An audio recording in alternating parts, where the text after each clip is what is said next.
Hi. We saw Passengers. We did. We saw Passengers. What'd you think? I think I was expecting so much worse. Were you? Yeah. Mm-hmm. I think it was built up too much. They're like, oh, Sarah's gonna hate the ending. Oh, there's a twist you'll never see coming. But it's like the second he woke up by himself, I'm like, oh, he's gonna wake her ass up, isn't he? Yeah. And it's gonna play it as a romance, isn't it? Yeah. And lo, it came to pass. And this movie is just, it's a horror movie that doesn't realize it's a horror movie. Oh, the script was a horror movie. Uh-huh. The script is way better than this movie. I honestly agree with you. I thought the movie was going to be a lot worse going into it. Mm-hmm. This movie's got some fucking problems. Don't get me wrong. But, yeah, I recommend looking at the script, quite honestly. I want to now, because, like, as a horror movie, this would be really good. Uh-huh. Because his ass he woke up by mistake, Yeah. slowly went crazy, and then woke up a woman to, like, be the Eve to his Adam. Yeah. And keep it a secret from her and seduce her. Mm-hmm. That is the trappings of an excellent horror movie. No, like, it is. She'd figure it out, and he'd, like, be chasing her through the ship, and she'd Yeah. be like, "When?" And then maybe the gravity would go out, because that part was genuinely horrifying. Yeah. But no, they got in a fight because of it. Uh-huh. And he's all like, "But I love you," and she's like, "Leave me alone." He's like, "Okay," and she's like, "All right, I forgive you because the ship's breaking." And then they lived happily ever after. Right, yeah. Like, man.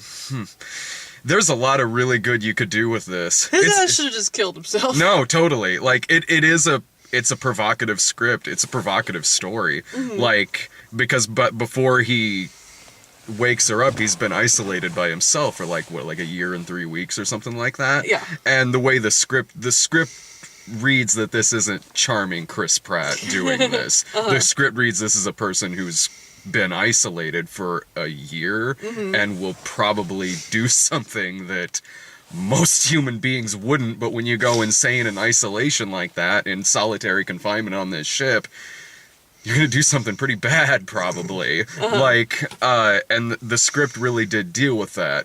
And whenever this movie almost did, I don't know, it would go back on it. Like, because the movie does address what he did was wrong, and it does... It was murder! No, yeah, exactly. Like, the movie does... No, sorry, I was doing my Jennifer Lawrence impersonation when she's, like, Oh, it was explaining murder, to yeah. Larry Fishburne... Was that Larry Fishburne? Yeah.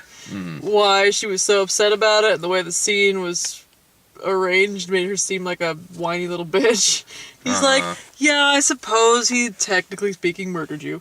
But a drowning man will grab on to someone as they drown, will they not? You two take care of each other, it is my dying wish, Black. God, I like Chris Pratt. He should not have been in this movie. No, he shouldn't have. Originally, it was Keanu Reeves, I think, which would have been better than Chris Pratt. If it had been anyone other than Chris Pratt, you would not have been able to hide that this was supposed to be a horror movie. Uh-huh.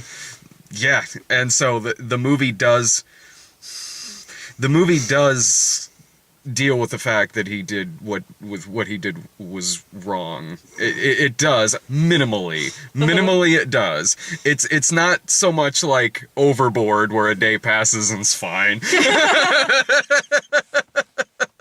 The thing is, like, with Overboard, they gloss over it so much that it's hilarious. No, it is. This movie, they touch on it briefly to be like, yeah, alright, maybe he shouldn't have done this. What he did was wrong. Yeah. It's like, no movie, the word you're looking for is monstrous. Yeah, totally monstrous. And goddamn, yeah, the movie, every time, I mean, you could tell looking at the movie that this script really dealt with that a lot more than this movie is. Because every time this movie was getting close to turning into that, when it has angles in it. The ship would break. Yeah, it has angles in it and cinematography that make it look like a horror movie. When she realizes what he did, it looks like a slasher film. Like, it looks like, man, this really should turn into a thriller or something. And if you're going to give him this sort of redeeming moment, he's got to die at the end of this movie. Those two cannot fucking end up together in this. No, and there are moments where you can kind of see where maybe that's what the direction... There are moments in this movie that kind of reminded me of Ex Machina, in that sort of, like, quiet... Yeah. horrifying situation where as the audience it's slowly dawning on you what's going on, and then she'd push the dishes aside and they'd make out on a table. Yeah, and there would be shots where I'm like, I think I'm perceiving this as creepier than this movie is, even though the script is, because they put jokey Chris Pratt in this movie. So when it does have shots where he's just kind of standing behind her and whatnot, it doesn't feel like this movie, that the tone that they set for this movie thinks he's as creepy as he is. Because it would just be like one shot where he's kind of standing behind her, and then it's back to doing rom-com stuff. Well, plus, like, some of the things they did to mitigate how monstrous the thing that he did was just leaning very heavily on the Chris Prattiness of it. Yeah. So... Sorry. Well, yeah. like crying into the microphone. Uh-huh. Or the one part in particular, because, like, it kind of does this almost jokey little montage of him arguing with himself about whether or not he's going to wake up this woman, and, like, having little conversations with Michael Sheen, Robot. Who is the best person in this movie, by the way. Arthur is my favorite, and I want one. Uh-huh. And he's trying to, like, have these deep philosophical conversations, like, what if you could do something that would make your life a million times better, would make someone else's life a million times worse? And Arthur's like, dude, I'm a robot, I have no idea. Yeah. But then, like, they cut to him trimming his beard in the mirror, like, I'm just gonna trim my beard. And then he just cuts off a piece. And then he just looks himself in the eyes of the mirror and just says, please don't do this. And, like, that moment genuinely horrified me. Yeah. You know, because that's the second he started trimming his beard, he realized he'd made up his mind to wake her up. And the movie plays it as if it's kind of cute, It's not. And it's not. And I would be so mad if I was the guy who wrote this script. I really would, because that. In the script, does he die? Man, I can't remember, honestly.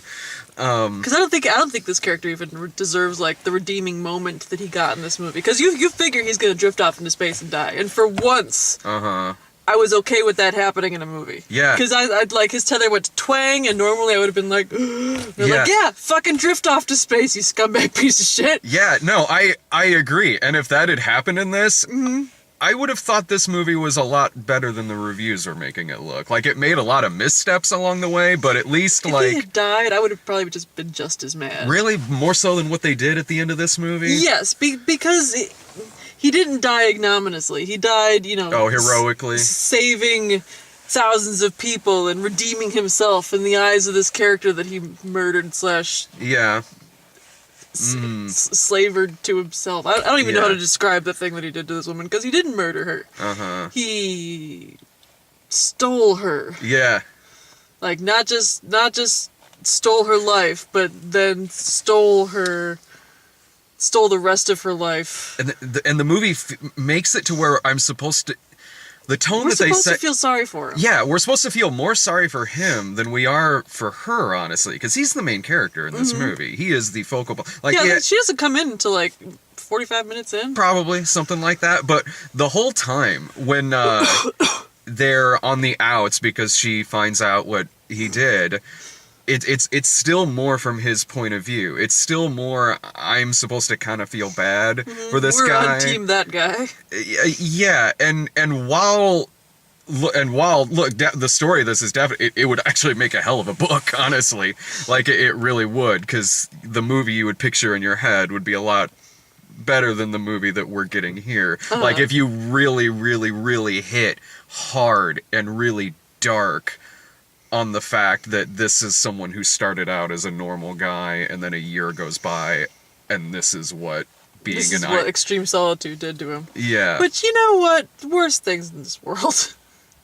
That would turn a lot of people's brains into mush. Maybe I'm just...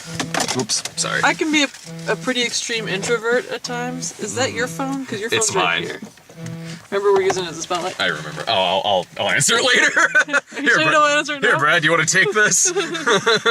I'll just stay in the spotlight. I'll get it later. I forgot what I was talking about. Being an introvert. Yeah, being an extreme introvert, I feel like I could put up with that crap for a little while, and then I just kill myself, you know? He came super close, and that would have made this a much easier... Like, even... Okay, so... we should probably give you guys the background. Just basically, they're on the ship that's flying through space. It's getting from Earth to Homestead 2. It's gonna take 90 years. They're all in stasis. Yeah. But a meteor shower hits the front of the ship. One of them pating off of the circuit board that's controlling the clock to his little capsule, and his capsule pops open. He's awake too soon. I'm awake too soon. So he kind of dicks around the ship, tries to figure out how to fix his capsule, no dice. Tries to get into the command capsule to wake up some of the crew so they can help him, no dice. Makes friends with Arthur, the best character in this movie. Yeah. And Arthur's like, why don't you just enjoy yourself? And so, okay, he dicks around, he plays basketball, he, teaches himself how to play some weird dancey game. Yeah. Eventually loses track of himself, almost blasts himself out of an airlock. That is a point that if this movie was starring Sarah, this movie would have ended. He's I'd be like, yeah, okay. I'm not doing 75 more years of this shit. Pating, Yeah. you make a bet with yourself as to whether you'll suffocate to death first or freeze to death. I think probably suffocate to death first. I would. There is a bar. It's I would. awfully cold in space. There is a bar. I would probably just drink myself to death. Honestly. I'm not gonna. Dude, being hungover sucks. So does dying in space. Did you see the breakfast that he got? It was just like a wad of gray mush and a coffee. That's probably not the worst thing I've had this week. Hey man, airlock me out. So he almost kills himself, decides not to. And then there's a second moment in this movie where he should have decided to kill himself when he was contemplating waking up this woman that he fell in love with through the glass of her sleep capsule, and realizes that he's not going to be able to stop himself from waking her up. Airlock. Yeah.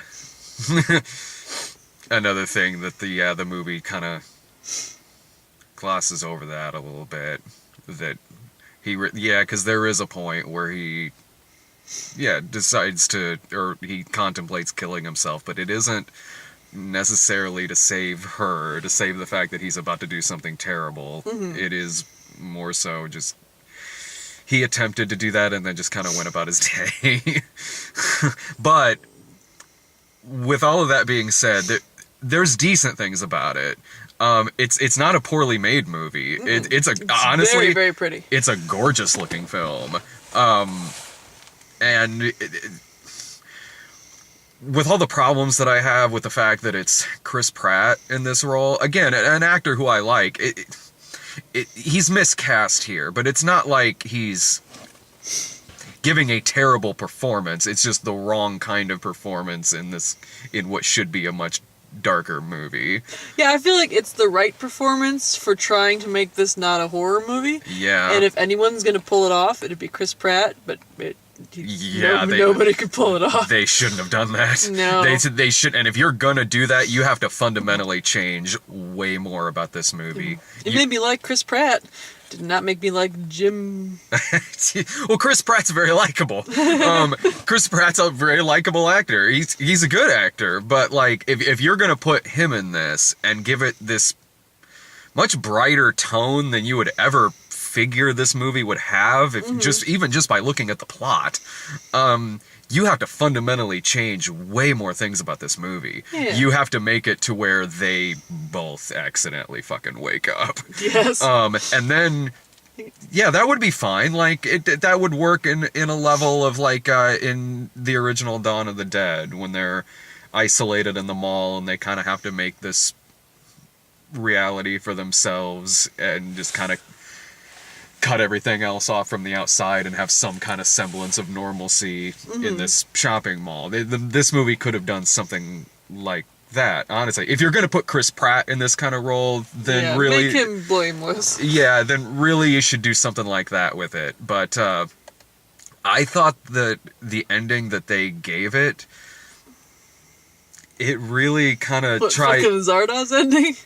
Well, at least in Zardoz, he openly said, "I'm a rapist." You know,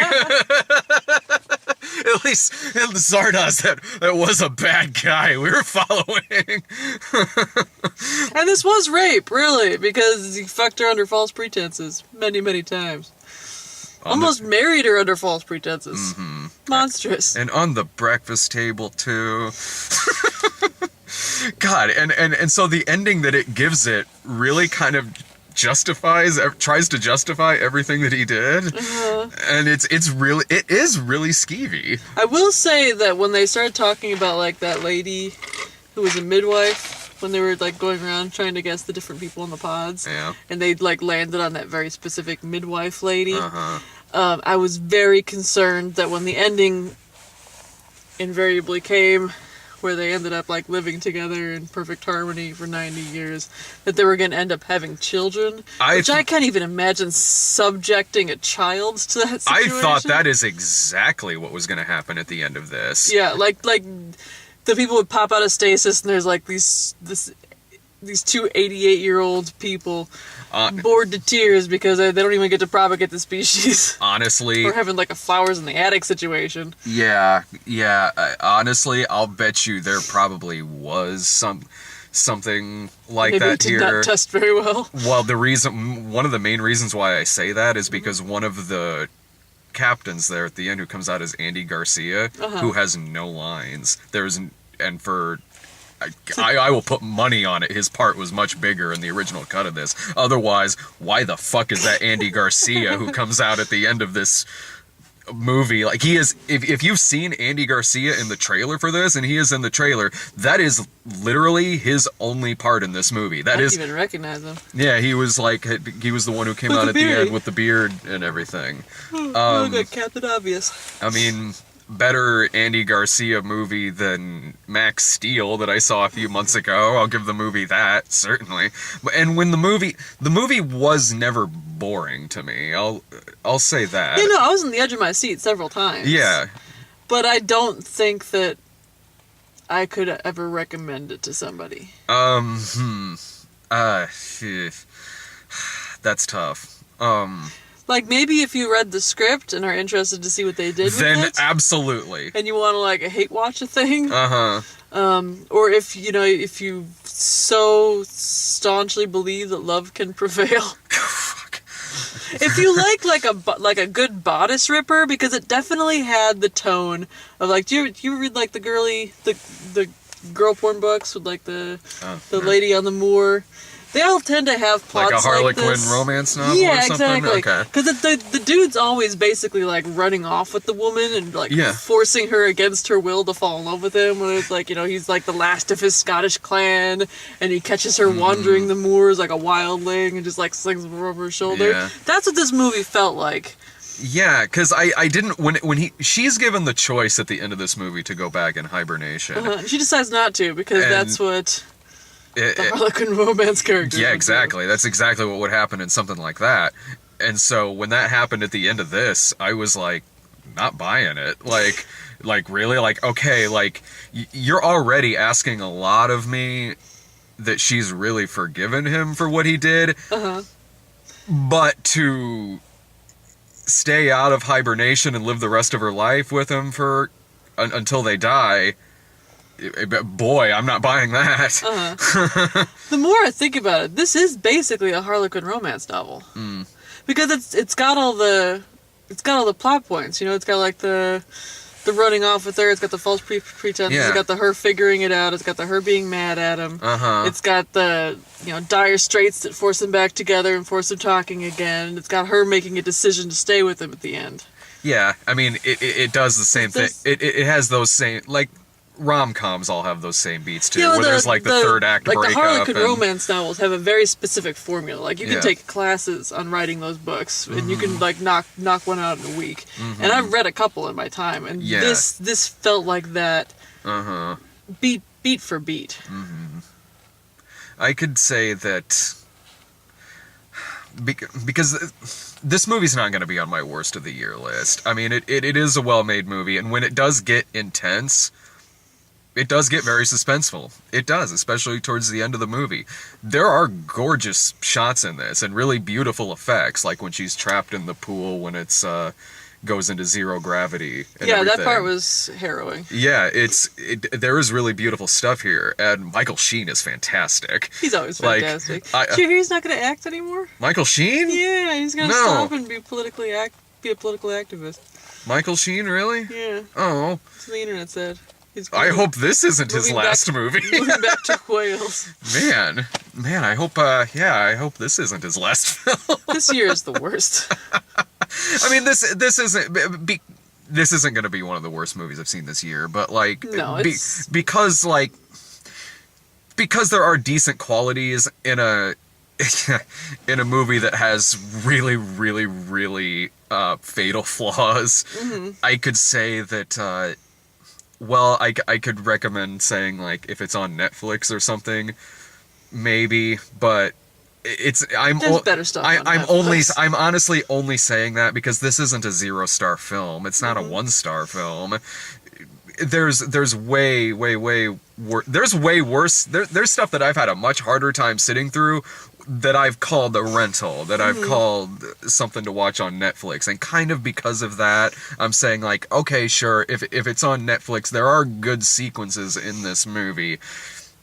But I'll be honest, you might not like the film. Because there's really no surprises in this movie. No. Everything's very telegraphed as it comes up. Even like the end when they're trying to figure out what about the ship is broken, it tells you with the first 5 minutes of the movie. If you're watching the monitor, it says the reactor, and then it kind of like fizzles, and then it says, oh, okay, we fixed it, sort of, and then the other stuff gets fixed. This ship is stupid, by the way. It's not a very smart ship. No, like, first of all, I don't know why a lot of this stuff is functioning when they're in hibernation for like 120 years or however the fuck long they're supposed to be. And then when Chris Pratt sends out a message, like a video message saying, hey, To customer service saying like, hey, oops, my pod woke up, can you do something about this? And then the computer comes up and says, message will be received in 30 years. I'm like, then why is that there? There's no point. They were doing it for laughs. The same as like when he was talking to the computer and to the robots, where he's like, I came out of hibernation earlier, and they're like, that can't possibly be true. Enjoy your stay. Well, I didn't have a problem with that because that involved Michael Sheen, again, the best character in this film, who's Robot Lloyd the bartender from The Shining. I laughed at a man who had no pants until I realized I had no legs. Man, he's making the most of this movie. Like, he's great. He's great. Honestly, I could easily recommend this as a Netflix watch based solely on his character alone. Just the Michael Sheen bits. Yeah. I even thought like maybe he was going to try that he was like a Hell 9000 style. Especially because his name was Arthur. There's a part where like he did the big reveal where he told Jennifer Lawrence that it's Chris Pratt's fault that she's been woken up. Yeah. Because Chris Pratt told Arthur not to tell her, and he's like, got it. And then they're sitting there, and Chris Pratt's getting ready to propose to her, and she mentions offhand like, oh, we have no secrets. And Arthur turns to Chris Pratt and said, is that true? He's like, you heard the lady. Doop, doop, doop, doop. He's like, well, then let's have a conversation. Man, like... It's like, oh boy, here we go. If there's a rampage in the third act of this movie, I might get back on board again. The robot bartender could have been like robot stereotypical gay best friend. Gay best friend. Should we do the previews? Yeah, totally.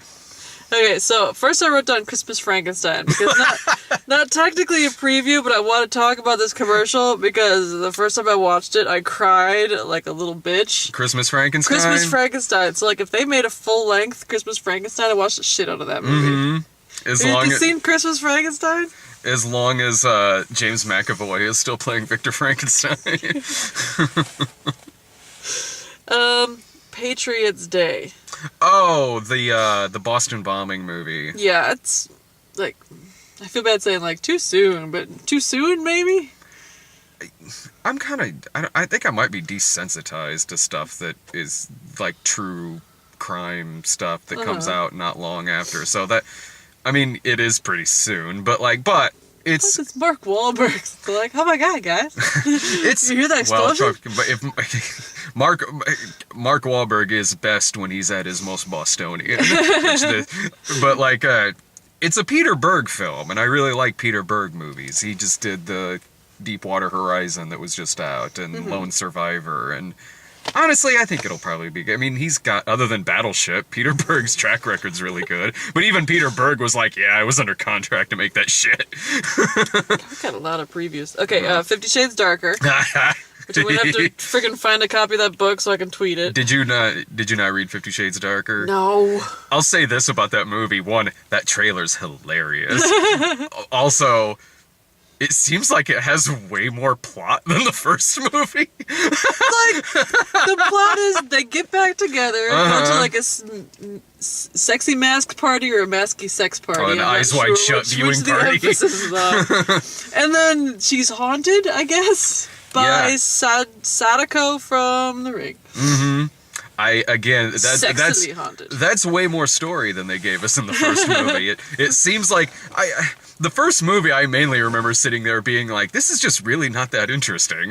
With this one, I'm not saying this movie looks good, but I'm saying this one has more of a potential to be hilarious. I think it's like his creepy old lady girlfriend comes back, but I'm not sure why Sadako is there. And it's Kim Basinger too. Right on.